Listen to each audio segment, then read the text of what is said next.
Today in this video I will share 5 hidden Google Sheet tricks that can make your work much easier and faster. Here the first trick, to put an image inside a cell. Type this formula.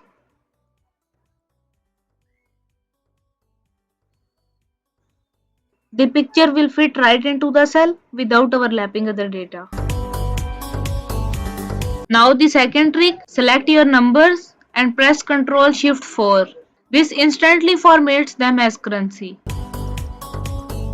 Here's the third trick, go to View, Freeze, select how many rows and columns you want. Now both stay in place while you scroll. Now the fourth trick, select the cell, go to Data, Data Validation, drop down, type your list of items and click Done. Now you can choose from a neat menu.